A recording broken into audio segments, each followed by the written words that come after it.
우리 오늘 배울 내용은 드디어 시험 범위 마지막 한국과 동양윤리 사상의 현대적 의의 살펴볼 거예요. 탐구 질문 보면 우리가 배워온 동양 사상 있죠. 유교, 불교, 도가.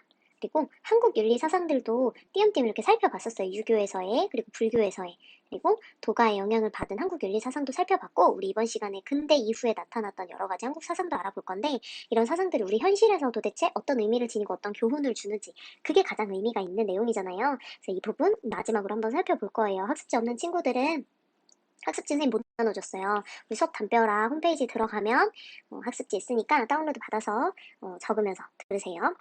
자, 그러면 우리 먼저 살펴볼 내용은요. 한국 전통윤리사상에 볼 거예요. 한국 전통윤리사상이 이제 조선 말기부터 근대에 이르러서 어떤 식으로 나타났는지 쭉 살펴볼 건데요. 여러분, 우리 조선시대 500년 왕조를 지탱했던 국학이 뭐였죠? 그쵸, 유교였죠. 유교였어요. 우리 조선시대 유교 생각해보면 송나라 주희의 성리학을 계승한 모습을 많이 보이고 있고, 이 성리학 내용 중에 사단이나 칠정을 가지고 이이 그리고 이황 두 사상가 사단 칠정론 논쟁을 벌이기도 했었죠. 그쵸? 그래서 이런 주희의 성리학이 성행을 했었는데, 이게 조선 말기에 이르러서는요, 좀 배타적인 성향을 보이거나 폐쇄적인 성향을 보이기 시작했어요. 유교가 자기 학문이 아닌 학문을 받아들이려고 하지 않았던 거죠. 그리고 이제 특정한 학자나 학파에 얽매여 있기도 했었어요. 그래서 이때 당시에는 좀 경직된 분위기 때문에 유교가 아닌, 성리학이 아닌 다른 주장이나 학문을 펼치는 것은 쉽게 용납되지 않았고, 사문난적으로 몰려서, 사문난적이라는 건 교리를 어지럽히고 사상이 어긋나는 언행을 하는 사람을 의미하는데요. 이렇게 몰려서 좀 처형을 당하는 사람도 있었다는 점.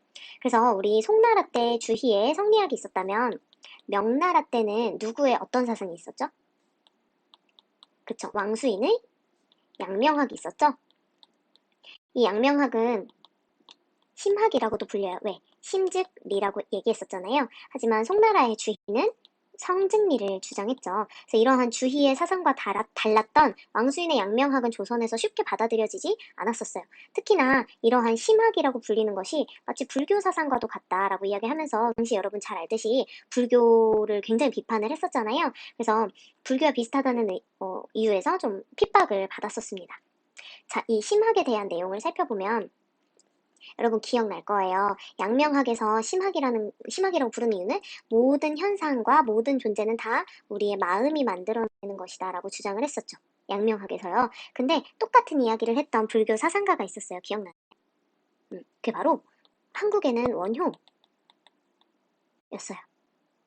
그리고 더 올라가서 인도에서 대승불교의 한 종파였던 유식사상이 있었죠. 유식사상도 보면 오로지 식만 존재한다. 즉 마음의 작용만 오로지 존재한다라고 하면서 모든 존재는 비어있지만 그것을 보이게 하는 것은 전부 다 마음의 작용 때문이다. 그래서 식만은 존재를 한다라고 주장했던 게 유식사상이었는데, 이런 사상과 양명학의 심증리가 약간 비슷하다는 느낌이 든다고 우리가 불교 사상을 배울 때도 한번 이야기했었잖아요. 그래서 이런 점 때문에 배척이 됐었습니다. 근데 이와 같은 상황 속에서도요, 정제두가 양명학을 중심으로 독자적인 학문 체계를 했는데, 이 양명학을 계승했던 조선에서는 몇 안 되는 학자였어요. 한국의 실정에 맞는 양명학을 펼치게 되면서 이게 바로 우리가 지금 배우려는 강화학파로 계승이 됩니다. 자, 그럼 정제두의 독자적인 어떤 양명학의 체계를 한번 살펴볼게요. 정제두는요, 일단 심증리설, 양명학에서 강조했던 심증리설을 바탕으로, 심증리는 우리의 마음이 곧 이치다 라고 이야기했던 그 기본 원리죠. 양명학의 기본 원리. 이것을 바탕으로 선한 삶의 근거는 무엇이냐? 바로 내면의 양지이다 라고 이야기했습니다. 그래서 심증리설을 바탕으로 우리가 선한 삶을 살아갈 수 있는 근거는 바로 우리의 내면에 있는 양지, 양심과도 같은 어떤 양지라고 이야기했어요. 그래서 특히 우리의 육체적 욕구로 말미암아 생기는 사사로운 욕심이 이런 양지의 발휘를 방해하곤 하잖아요. 그렇죠? 마음이 깨끗하게 드러나야 되는데 이런 것들을 방해하는 것들이 육체적인 욕구, 사사로운 욕심들이었잖아요. 이것들을 없애나가는 노력을 강조하기도 했습니다. 양명학을 중심으로요, 불교와 도교 사상과도 소통했기 때문에 그냥 양명학보다는 조금 독자적인 어떤 체계를 가지고 있었다는 점. 그리고 학문을 연구하는 데 있어서요, 고증학의 방법론을 이용하기도 합니다.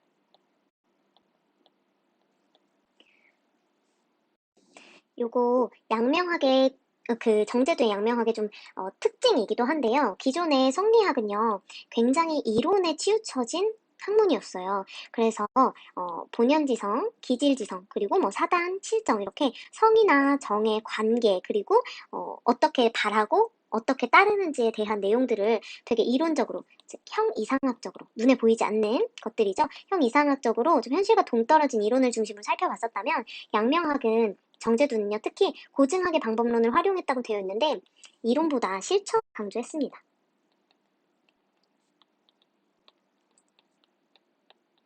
자, 고증학이라는 건 어떤 학문이냐면요, 기존의 성리학이나 양명학이 조금 더 철학적이기도 하고, 그리고 좀 추상적이기도 하고 형이상학적이었다면, 이제는 현실로 내려와서 현실의 실증적인 방법으로 좀 이렇게 귀납적으로, 실증적으로 사례를 모으고 경험을 모아서 판단을 내리는 학문을 고증학이라고 했었거든요. 약간 실학과 비슷하죠.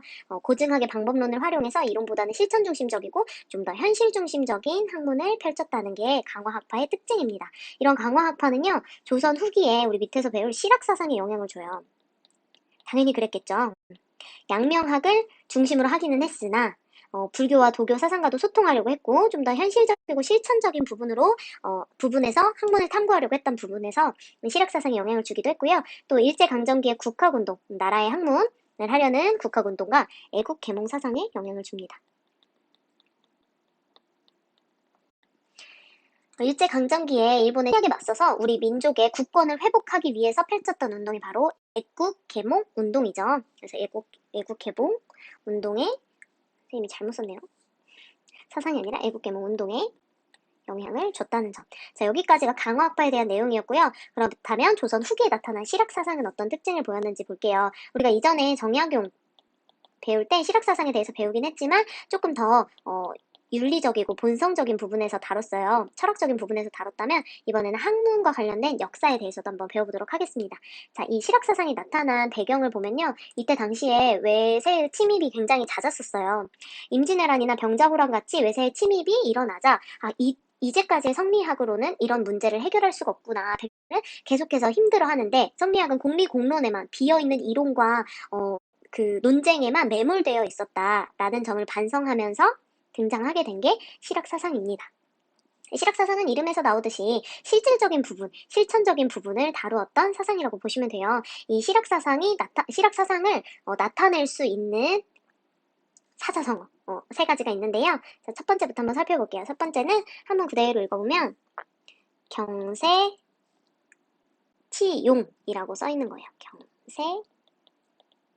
경세치용은 무슨 뜻이냐면, 학문은 공리공론에 매달리는 게 아니라 성리학처럼 세상을 다스리는데 실질적인 이익을 줄 수 있는 것이 학문이다라는 게 경세치용입니다. 그래서 경제적으로 뭔가 쓸모가 있는 것들, 세상에서 경제적으로 쓸모가 있는 것들이 학문이다라고 주장을 했던 거고요. 두 번째는 이용후생이라고 써있는 거예요. 이용후생은 기구는 편리하게 쓰고 의식주를 넉넉하게 하여 국민들의 생활을 나아지게 한다라는 의미를 가지고 있어요. 그래서 이 국민들의 생활을 나아지기 위해서 이득이 있게 쓰이는 것들을 이용후생이라고 합니다. 그래서 무엇도 외세 침입으로 인해서 경제적으로 어려움을 겪었던 백성들에게 기구나 의식주 등 실질적인 어떤 지원이 있어야 된다라는 것들을 나타내고 있고요. 마지막은 실사구시라고 써있어요. 실사구시는 방금까지 이야기했던 공리공론을 떠나서 고증 나와있죠. 지금 아까 고증학에서 다루었던 어떤 실증적인 방법을 바탕으로 사실의 토대를 두어서 진리를 탐구한다라고 이야기합니다. 그래서 실사구시는 공리공론을 떠나 사실의 토대를 두어 진리를 탐구한다는 뜻이고, 왜 공리공론이라고 불렀냐면요, 여러분, 이가 바라고 기가 따르는 이런 현상은요, 전혀 눈에 보이지 않는 형이상학적인 논란들이에요. 그쵸? 이런 형이상학적인 논란들은 실질적인 어떤 이 생활에 도움이 되지는 않죠. 그쵸? 우리의 윤리성이나 본성이나 도덕적으로 행동하기 위한 어떤 기틀을 마련해주는 역할은 분명히 해요. 쓸데없는 건 아니에요. 하지만 이런 그 이론이나 논쟁에 매달려 있는 동안 백성들의 삶은 점점 더 고달파졌던 거죠. 그래서 그랬던 부분에서 형식론에 그치는 명분론을 배척했습니다. 명분론, 어떤 도덕적 행동의 명분이나 도덕적인 잘못에 대한 명분이나 이런 것들을 배척했습니다. 그리고 이기론에 있어서 이보다 기에 더 편중하는 주기의 성향을 보여요. 자, 여기서 여러분 헷갈릴 수 있어요. 어렵게 생각할 수 있어요. 이라고 한다면 현상의 원리죠. 그쵸? 기라고 한다면 현실이에요. 단적으로 말해서 영혼이라면 육체인 게 기인 거죠. 자, 그래서 실학은요, 이기론을 다룰 때에도 이와 같은 어떤 눈에 보이지 않는 형이상학적인 원리들을 도덕 법칙들을 따지기보다는 현실에서의 어떤 육체라든지 욕구라든지 아니면 정말 물질들을 더 중시하는 주기적인 성향을 보였다는 점 기억하시면 되고요. 또 그러한 점에서 인간의 감정과 오타예요. 욕구예요.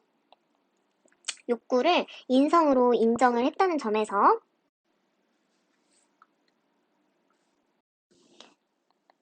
욕구체적 인간관을 지지합니다. 자, 인간의 감정과 욕구를 인성으로 인정을 했다는 부분 다시 한번 복습해보자면요. 여러분 요거 정약용의 본성에 대한 이야기 있었어요. 정약용의 본성은요. 성기호설이라고 표현할 수 있는데 우리 본성은 기호다라고 이야기했었어요. 정부의 기호, 도덕적인 선을 좋아하는 정부와 육체적 욕구와 관련된 형도의 기호가 있고 이런 것들이 우리의 본성이다라고 이야기했었어요. 그리고 이런 게 본성으로 주어졌다고 하더라도 행동으로 이어지기까지에는 자주직권이 필요하다.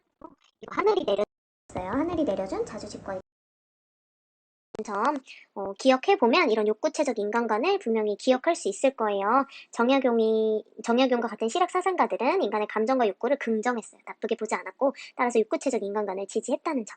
자, 그 다음 청나라의 학문과 문물은 북학이라고 불렀고요. 적극 수용했습니다. 그리고 서양의 과학기술과 종교사상을 서학이라고 불렀었는데요. 이것 또한 개방적인 자세를 보이면서 받아들이려고 했었어요. 그래서 이러한 점이 바로 다음에 배울 개화학파 형성에 영향을 줍니다. 이따 배울 거지만 개화학파는 열자는 거예요. 열고 변화하자는 거예요. 이제 기존의 조선의 성리학, 그런 유교, 문화나 제도들을 그대로 유지하기보다는 좋은 것들은 받아들이자는 거예요. 북학이든 서학이든. 그래서 그런 급진적인 어떤 개화나 온건적인 개화를 추구했던 학파 형성에 영향을 주었다는 점. 그래서 실학은요, 실질적이고 현실적인 변화를 추구했기 때문에 이런 북학이나 서학을 받아들이는 데 있어서도 유교처럼 너무나 이렇게 그 전에 배웠던 어떤 성리학적인 문화처럼 뭔가 배척하고 폐쇄적으로 굴지는 않았었다는 점. 이런 점들이 실학 사상의 특징입니다. 우리가 정약용 할 때 한번 배웠던 내용이라 크게 어렵진 않았을 것 같아요. 원문 읽어보면서 한번 분석해봅시다. 정제도 양명하학인데요. 본래 사람의 생리 속에는 밝게 깨닫는 능력이 있으므로 이거 뭘까요? 양명학에서 이야기하는 양지입니다. 누구나 가지고 있는 양지. 스스로가 두루 잘 통해서 어둡지 않게 된다. 따라서 불쌍히 여길 줄 알고 부끄러워하거나 미워할 줄 알며 사양할 줄 알고 옳고 그름을 가릴 줄 아는 것 가운데 어느 한 가지라도 못하는 것이 없다. 자, 여러분 요거 뭘까요? 여러분 잘 알고 있듯이 인의예지 이야기하는 거죠. 즉 사덕. 어느 한 가지라도 못하는 것이 없다. 그래서 양지는요, 이 중에 지를 의미하는 거라고 했었어요. 십이지심. 자, 이른바 이것을 양지라 하고 또한 인이라고 한다. 라고 이야기합니다. 즉, 마음이 이 사덕이다 라고 이야기하는 것과 같아요. 그래서 이 내용들을 보면 그냥 양명학 아니야 생각할 수도 있는데 본문을 잘 기억해 두고 이게 정제두 강화학파에 영향을 줬던 정제두의 원문이라는 점을 잘 기억해 두고요. 두 번째로 홍대용의 실학 관련된 원문은요. 양반들이 아무리 심한 곤란과 굶주림을 겪더라도 팔짱 끼고 편하게 앉아 농사를 짓지 않으니 백성은 가난을 면할 수 없다. 지금 팔짱을 끼고 편하게 앉아서 공리공론을 즐기고 있다는 거예요.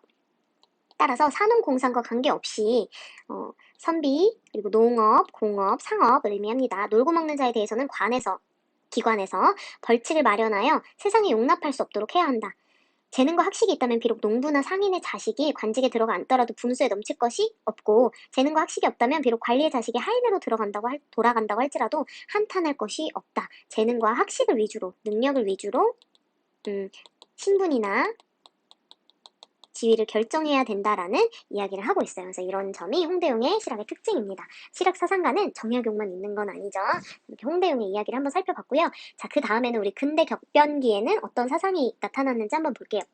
19세기 중엽 이후에 우리나라는 내우, 외환, 내적으로도 근심이 많고 외적으로도 혼란스러운 시기를 맞이하게 되는데요. 일단 내부적으로는 오랫동안 쌓여온 사회적인 모순 때문에 심각한 갈등을 겪고 있었어요.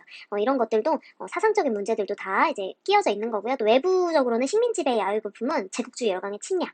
제국주의 열강의 침략이라고 하면 대표적으로 일본이 있겠죠. 네, 그때 당시에 이제 세계대전이 일어나기도 했었던 때니까요. 그래서 국가의 존립이 위협당하던 시기가 바로 근대 격변기입니다. 굉장히 혼란스러웠어요. 이전에는 전부 다 이제 갓을 쓰고, 그죠? 한복을 입고 다녔었다면, 이제는 뭔가 서양이나 청나라의 문물들이 들어오면서 조금씩 뭔가가 변화를 하긴 하는데, 그렇다고 해서 내 삶이나 경제적인 부분이 나아지는 것은 없는 굉장히 어려운 시대였어요. 그러다 보니까 이거를 서양의 학문을 받아들이냐 마냐를 가지고 다툼이 일어나게 됩니다. 받아들이지 말자 했던 게 위정척사예요. 서양의 학문을 받아들이는 순간 우리나라 무너진다. 유교 계속 지켜야 한다 라고 주장했던 게 위정척사라면은, 개화사상은요, 그래도 지킬 건 지키더라도 외세에 뭔가 이제 서양이나 혹은 청나라에 좋은 문물들이 있다면 좀 받아들여서 나라의 살림을 좀 낫게 해야 되는 거 아니냐라고 주장했던 게 개화 사상이었어요. 그래서 그 두 사상을 비교하면서 한번 살펴볼게요. 일단 위정척사라는 것은요, 성리학의 바탕을 둔 유교적 질서를 지키고 서양의 종교와 문물을 배척합니다. 반면에 개화 사상은요, 서양의 우수한 문물과 제도 수용하자라고 보는 거예요. 그래서 민족의 어려움을 극복하고, 그동안의 어려움을 극복하고 부국강병을 추구합니다. 부국강병은요, 나라를 부유하게 하고 병사적으로도 강하게 하자라는 게 목표인 거죠. 그래서 개화사상에서는 문물도 받아들이고 제도도 받아들이지만 무기나 이런 것들도 좋은 것들 받아들여서 강병까지도 추구해야 된다라고 봤던 사상 학파예요. 자, 그러면 위정척사의 대표적인 학자들은 이항로, 기정진, 최익현과 같은 사람들이 있고요. 또 위정척사의 사상을 잘 드러내주는 단어들, 말들이 있는데, 첫 번째 화의로는 중화를 존중하고 오랑캐를 물리친다라는 뜻으로 조선의 대외 정책 중 하나였어요. 그래서 중화는 받아들이고 오랑캐 입자거든요. 이 오랑캐들, 즉 서양이나 이런 그 중화 이외의 다른 학문들은 다 배척해야 된다라고 주장했던 게 화의론입니다. 그래서 유교적인 중화적인 질서들은 받아들이고 오랑캐는 물리치자라는 단어이고요. 두 번째로 외양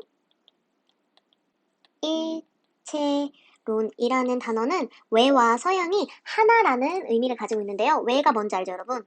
그쵸, 일본. 일본과 서양은 그 실체와 의도가 동일하다라는 의미를 가지고 있어요. 이때 당시에 일본이 우리에게 어떤 짓을 했는지 여러분 알고 있죠?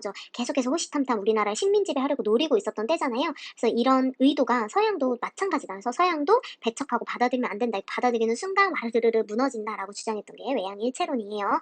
그래서 위정척사의 대표적인 이항로, 기정진, 최익현과 같은 학자들이 이런 화이론과 외양일체론을 바탕으로 외 문물을 받아들이려고 하지 않았다는 점. 자, 그렇다면 개화사상의 대표적인 학자는 누가 있을까요? 첫 번째 온건한 개화파, 두 번째 급진적 개화파, 이렇게 두 개로 나뉘어져 있는데, 개화를 시키는 데에도 두 갈래로 나뉘어졌어요. 첫 번째는 좀 온건하게 하자라는 거였는데요. 이들을 다른 말로는 동도서기론이라고도 해요. 한자어를 같이 천천히 보면요, 동쪽의 돌이라는 거죠. 어떤 이치라는 거죠. 도덕적인 원리는 동양의 것을 취하면서 서양의 그릇 기자의 어떤 도구를 의미하거든요. 기술이나 문물은 받아들이자. 즉, 온건한 개화파는 비교적 동양이 좀 우위에 있는 윤리나 도덕 같은 것들은 그대로 보존하면서 서양이 비교적으로 우위에 있는 과학 기술 같은 것들은 수용을 하자라고 이야기했던 게 온건한 개화파예요. 조금 온건하죠. 그리고 급진적 개화파 같은 경우에는요, 우리의 전통적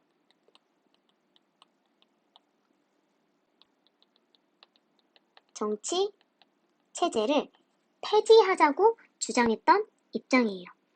그래서 이 전통적 정치 체제라는 건 유교, 그죠? 유교 정치 질서를 의미하는 거거든요. 유교적 질서를 폐지하고 서구식으로 국가 질서를 수립하자라고 주장하는 걸 보아서는 기존의 전통적인 정치 체제, 즉 도덕이나 윤리 같은 것마저도 서구식으로 변화시키자. 그래서 서구식 정부를 수립하자라고 주장했던 학파입니다. 조금 더 급진적이죠. 그래서 개화사상은 이렇게 두 학파로 나뉘어서 좀 온건하고 급진적인 부분들을 양쪽에서 보이고 있었다는 점. 자, 그럼 의유와 영향으로 넘어와서요. 위정척사는요, 다른 서양의 혹은 왜 문물들이나 기술들 그리고 도덕이나 제도 같은 것들도 모두 받아들이지 말고 배척하자고 주장했는데요. 이게 우리나라의 발전을 조금은 더디게 했던 학파이기도 하지만 한편으로는 절의를 강조하는 선비 정신의 표출이기도 했어요. 절이라는 건 뭘까요, 여러분? 절개와 의리를 의미하는 거거든요. 우리가 이런 절이마저도 없었다면 정말 우리나라를 지키기가 어려웠을 거예요. 그래서 이 나중에 일본 제국주의에 맞서 싸운 의병운동도 이런 위정척사의 영향을 받은 거거든요. 이런 절이가 없다면, 여러분, 의리가 없고 절개가 없다면 어떻게 그 일본의 제국주의 침략에 맞서서 싸울 생각을 할 수 있었을까요? 쉽지 않았겠죠.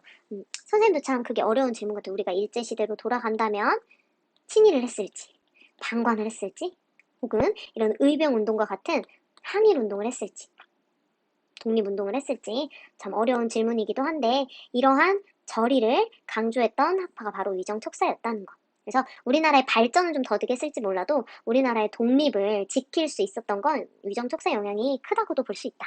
자, 넘어가서 개화사상의 의의는요. 서구 문명을 능동적으로 수용했다는 점에서 구한 말에 애국개몽운동으로 이어졌습니다. 실학기나 앞에서 이야기했던 강화학파 마찬가지로. 그래서 애국 개몽운동은요, 애국을 위해서 국가의 권리를 되찾기 위해서 개몽 무언가를 깨우쳐야 된다는 뜻인데요. 우리나라가 이전에는요, 서양의 문물이나 어떤 제도를 받아들이기 전까지는 권리에 대한 의식이 그렇게 크지 않았어요. 근데 이런 권리에 대한 의식도 전부 다 어떤 서구 문명을 수용하게 되면서 생겨나게 된 의식이었던 거죠. 그래서 이게 애국 개몽운동으로 이어졌다는 점. 자, 기억하시면 됩니다. 자, 근대 격변기 사상가들의 그 상소문들을 한번 같이 살펴볼게요. 오랑캐의 해로움이나 홍수, 맹수의 해로움보다도 더 심각합니다. 서양과 화친할 수 없다는 것은 내 나라 사람의 주장이고 서양과 화친하자는 것은 적국 쪽 사람의 주장입니다. 야, 서양과 화친하자는 것은 적이래요. 전자를 따르면 옛 문무로가 제도를 보존할 수 있지만 후자를 따르면 금수의 나라가 될 것입니다. 금수는 짐승이에요. 금수마도 못한 놈이라고 이야기하죠. 그들이 가진 끝없는 탐욕은 우리 백성을 금수와 같이 만들 것입니다. 탐욕이래요. 서양의 문물을 받아들이려고 하는 건. 통상의 길이 한 번 열리면 2, 3년 안에 서양화되지 않는 이가 없을 것입니다. 전하는 장차 누구와 임금 노릇을 하시려 하십니까? 자, 이제 이 정치 체제, 유교 체제가 모두 무너질 것이다 라고 기정진이 임금에게 상소문을 올린 거죠. 세 번째, 강화가 한 번 이루어지면 이라고 했는데 이때 여러분 강화란 무엇이냐면요. 강화란 싸움을 끝내고 조약을 맺어서 평화를 얻는다라는 뜻이거든요. 그래서 강화는 어떤 조약, 맺음, 어떤 평화를 위한 조약이라고 생각하시면 돼요. 이게 한 번 이루어지잖아요, 서양과. 사학의 서적과 천주의 초상화가 교육 과정에서 들어온대요. 그럼 얼마 안 가서 사학이 온 나라에 퍼질 것입니다. 이를 그대로 내버려두고 죄를 묻지 않으면 예의 있는 시궁창에 빠지고 인간들은 변할 금수가 될 것입니다. 자, 이렇게 유교 질서가 무너지는 것에 대해서 굉장히 걱정했던 사상가들이 바로 기정진, 이항로, 최익현이었어요. 그럼 개화사상가의 상소문도 한번 볼게요. 신이 보건대 요즘에 유생들이 상소문을 올리는 것이 유행이 되어서 마치 큰 병고나 위급한 화가 당장 이를 것처럼 하고 있습니다. 위정척사들의 이야기인 것 같아요. 그 상소 내용은 정학을 옹호하고 사교를 배척해야 한다라고 했는데 정학을 옹호하고 사교를 배척한다는 것은 기존의 우리의 올바른 학문들 있죠. 유교의 학문들을 옹호하고 외부의 교리나 어떤 제도는 배척해야 된다라는 내용이라는 거예요. 그래서 이웃나라와 사귀고 수교하는 것을 문제로 삼고 있는데 우리는 예의 바른 풍습을 지켜오고 있으니 기계와 관한 기술과 농업, 수혜와 관한 책 같은 것이 만약 이익이 될 수 있다면 선택하여 행할 것이지 굳이 외국의 것이라고 해서 좋은 것까지 배척할 필요는 없습니다. 자, 곽기락이라는 사상가가 이야기했는데요. 여러분 이 본문 보면은 어때요? 온건한 개화파인 것 같아요? 급진적인 개화파인 것 같아요? 그쵸? 온건 쪽에 가깝죠? 어딜 보고 알 수 있었어요? 그쵸. 예의 바른 풍습은 지키더라도, 유교 문화는 지키더라도, 기계는 이익이 된다면 받아들이자라고 얘기한 부분에서 제도나 어떤 그 질서까지 바꾸자는 급진적인 개혁파로 보이진 않죠. 온건한 개혁파라고 할 수 있습니다. 자, 그러면 교과서 85쪽에 있는 탐구활동에 또 다른 이제 근대 격변기, 그 이야기들이 나와 있거든요. 한 번만 읽어보고 넘어갈게요. 한국 전통사상의 의의와 한계라고 해서 근대 격변기 2항로 나와 있죠. 신기선이라는 개화학파도 나와 있어요. 볼게요. 자, 위정척사입니다. 저들의 물건은 손으로 생산하는 것이므로 날마다 계산해도 남음이 있지만 우리의 물건들은 백성들의 생명이 달린 것이고 땅에서 생산되는 것이므로 양이 한정되어 있습니다. 부족한 것으로 남는 물건과 바꾸는데 우리가 어떻게 곤란을 겪지 않을 수 있겠습니까? 라고 이야기하고 있어요. 지금 유교적인 가치 체계를 지키고 외세 문물을 배척해야 된다라고 주장하고 있는 거죠. 자, 그 다음 신기선은요. 동서고금을 막론하고 바꿀 수 없는 것은 도이고 수시로 바뀌어 고정적일 수 없는 것은 기이다. 대개 동양인들은 형 이상의 밝은 반면에 서양인들은 형 이하의 밝다. 동양의 도로서 서양의 길을 행한다면 지구의 오대주는 평정할 것도 없다. 자, 지금 길을 받아들이자라고 이야기하면서 도는 지키자고 이야기하고 있어요. 또 온건한 개화파 의미하는 거죠. 그래서 유교적 질서만으로는 이 사회 문제를 해결할 수 없으니까 형 이하의 밝은 그러니까 그 기술이나 문물의 밝은 서양의 기술을 받아들이자라고 이야기하고 있는 거예요. 그래서 요 지문도 어렵진 않은 내용이었어요. 자, 다시 신흥 민족 종교로 한번 넘어가 볼게요. 자, 우리가 지금 유교가 한계를 드러낸 상황에서 불교나 도교도 백성들에게는 희망과 위안이 되어주지 못했어요. 지금 그 대표적인 학자들은 위정척사 혹은 개화 사상가로 나뉘어서 새로운 학문들을 받아들이냐 마냐 이야기하고 있었지만 백성들은 국가와 발전과는 또 다르게 엄청나게 고통을 겪고 있었는데 이 급변하는 시기에 어떻게 적응을 해야 될지 유교도, 불교도, 도교도 아무런 희망도 위로도 되어주지 못했던 거예요. 답을 주지 못했던 거죠. 자, 그래서 새로운 대안으로 등장했던 게 바로 동학이나 증산교, 원불교와 같은 신흥 민족 종교입니다. 약간은 민간 신앙과 결합되어서 나타나기도 했는데요. 동학이 가장 대표적이고요. 두 가지도 추가적으로 살펴보기는 할 거니까 순서대로 살펴봅시다. 여러분 동학은 최재우가 대표적으로 창시를 하게 되었는데요. 일단 서양의 학문에 대항하고 보국 안민을 하기 위해 경천 사상과 유불도 사상을 융합했다고 나와 있는데요. 보국 안민은 나라를 돕고 백성을 편안하게 한다라는 뜻이에요. 나라를 돕고 백성을 편안하게 한다. 적어줄까요?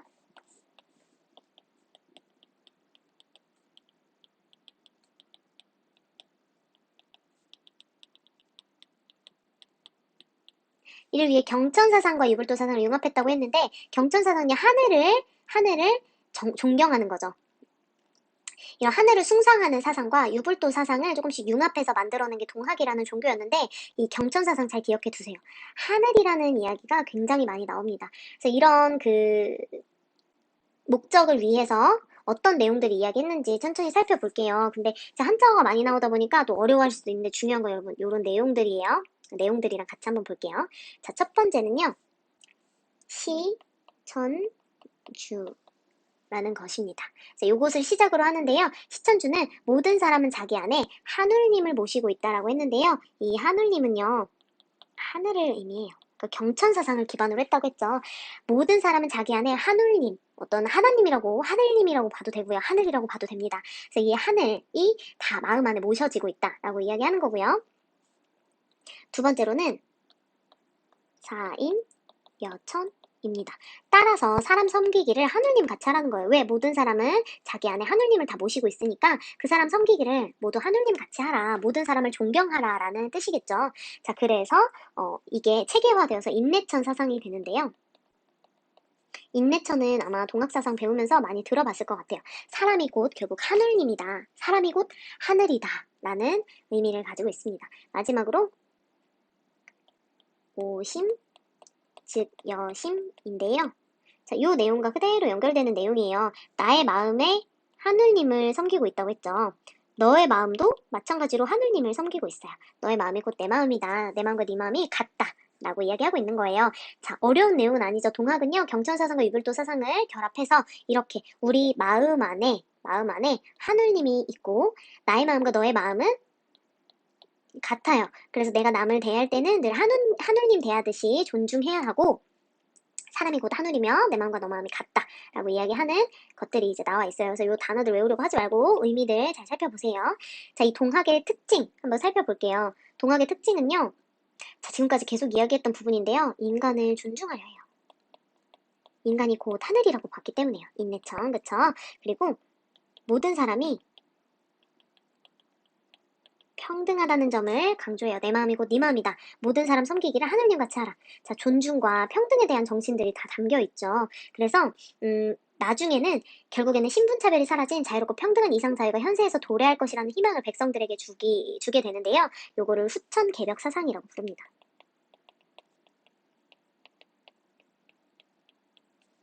자, 후에는 하늘이 개벽한다는 뜻인데 후자 말고 선자, 먼저 선자를 써서 선천에는 이전에는 원한이 맺히기도 하고 사람들이 살기 어렵기도 하고 여러 가지 재앙이 일어나기도 하고 특히 불평등하고 부조리가 가득했었는데 이와 대비해서 선천이라는 게 끝나고 후천, 그 후에 하늘이 열리게 되면 신분차별이 모두 사라져서 모두가 자유롭고 평등한 사회가 도래할 것이다 라는 사상이 후천개벽 사상이에요. 그래서 이렇게 백성들에게 희망을 주었다는 점에서 유교나 불교, 도교와는 조금 다르죠. 자, 그 다음 증상교는요. 강일순이 고유바탕 위에 무속과 도가사상을 재해석해서 창시한 거예요. 그래서 도가사상에 가깝고요.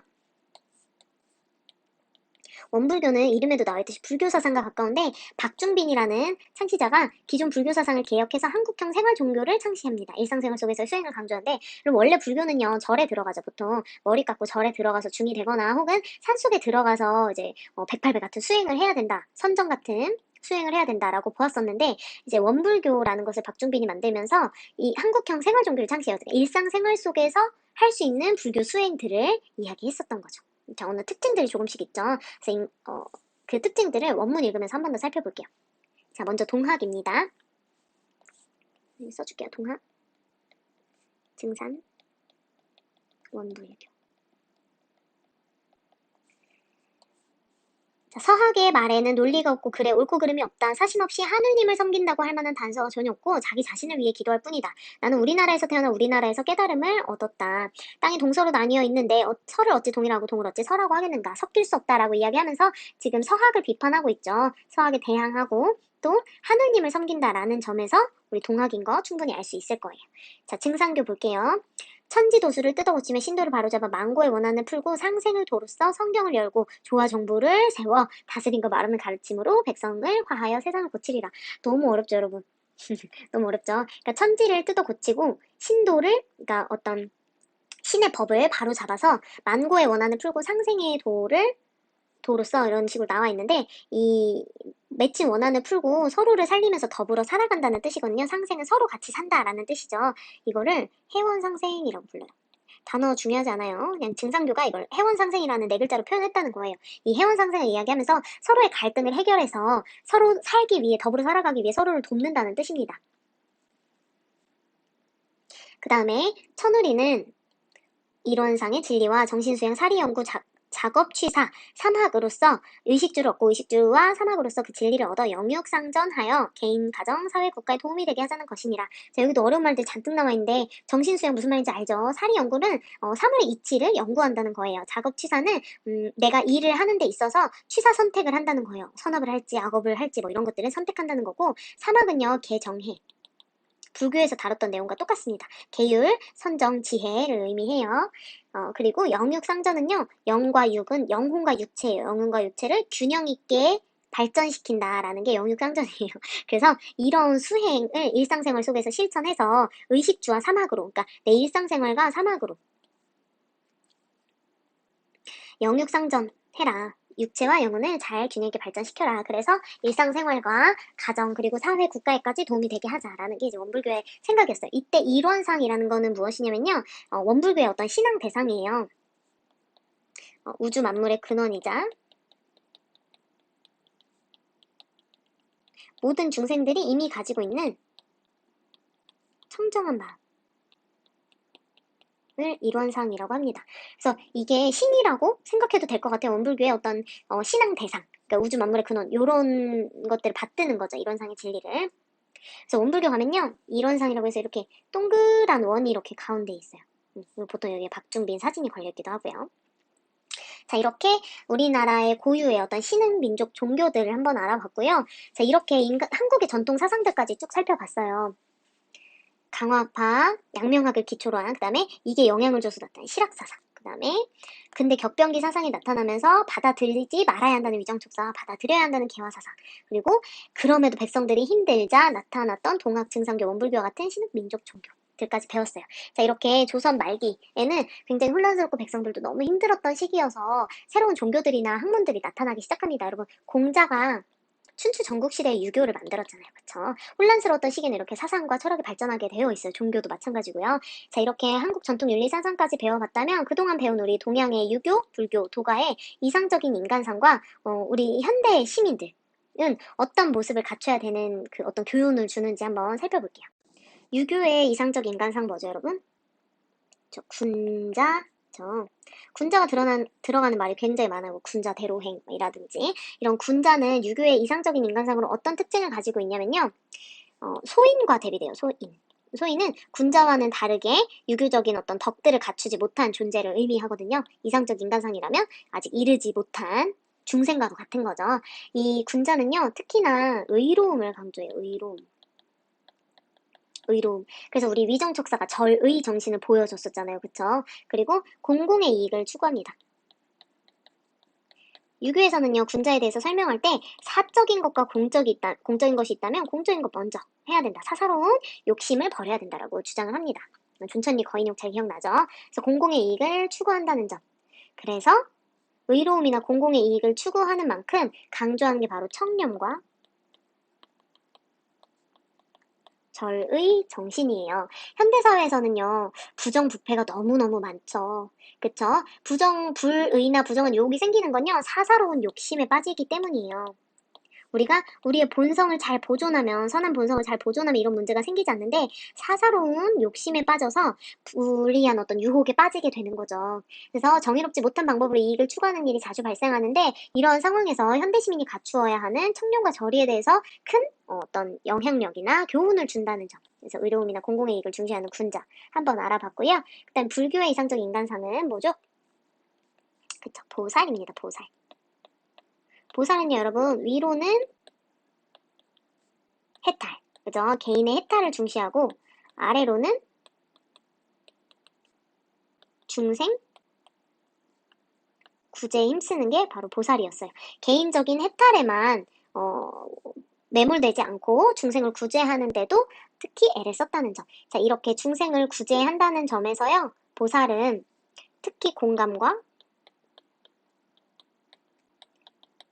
배려의 능력을 가지고 있어요. 여러분, 자비라는 덕에서도 알 수 있듯이 생명에 대한 연민이자 사랑이거든요. 함부로 해치지 않는. 여기서 이 어리석은 중생들이 같이 해탈에 이르러서 윤회로부터 벗어나고 열반에 이르게 하기 위한 어떤 공감과 연민, 배려가 있었기 때문에 이런 보살이라는 이상적인 인간상이 존재할 수 있는 거죠. 그래서 그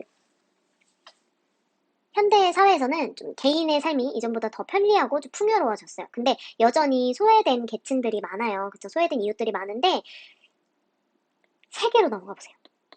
특히 기아 문제. 아직도 심각하게 고통받는 기아들이 많아요. 근데 이 기아들도 그냥 먹을 것이 없어서 기아가 됐다기보다는 전쟁 기아들이죠. 계속해서 인간들의 이기심 때문에 벌어지는 전쟁으로 인해서 고통받는 기아와 같은 존재들이 많은데, 이런 상황에서 보살은요, 나와 너를 넘어서 우리라는 차원에서 세상을 바라보고 기쁨뿐만 아니라 고통까지 함께하라는 가르침을 제시합니다.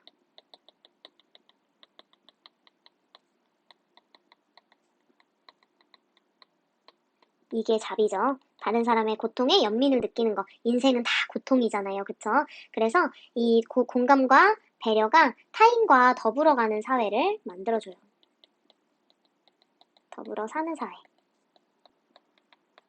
그래서 우리 현대 사회에서 소외된 계층이나 혹은 전 세계적으로 전쟁으로 인해 고통받는 기아, 이런 문제들에 관심을 가지고 이들을 구제하기 위해 애쓰는 게 바로 보살이라는 이상적인 인간상이 우리에게 주는 교훈입니다. 마지막으로 도가의 이상적인 인간상은요? 진인이죠. 이름이 되게 많았어요. 지인이라고도 불렀었어요. 이 진인은요, 만물이 나름의 가치를 가지고 있다는 점을 특히 강조하는데요. 알고 있다는 걸 강조하는데, 그걸 상대적 가치라고 불렀어요. 저번 시간에 배웠었죠? 상대적 가치라는 건 어떤 절대적인 기준치를 가지고 아름다움과 추함, 옳고 그름을 따질 수 없다는 걸 의미해요. 이쪽 세계에서의 옳고 그름, 이쪽 세계에서의 옳고 그름이 상대적으로 존재를 한다는 거죠. 그래서 이 상대적 가치를 알고 있기 때문에 정신적 자유를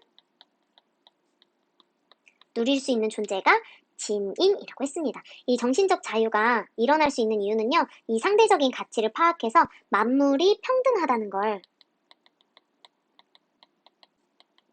알고 있기 때문이에요. 그래서 이 평등의 관점에서 다른 존재를 차별하지 않고 다양성을 존중해준다는 점에서 현대사회에 여러분이 여러 가지 대립과 차별이 많아요.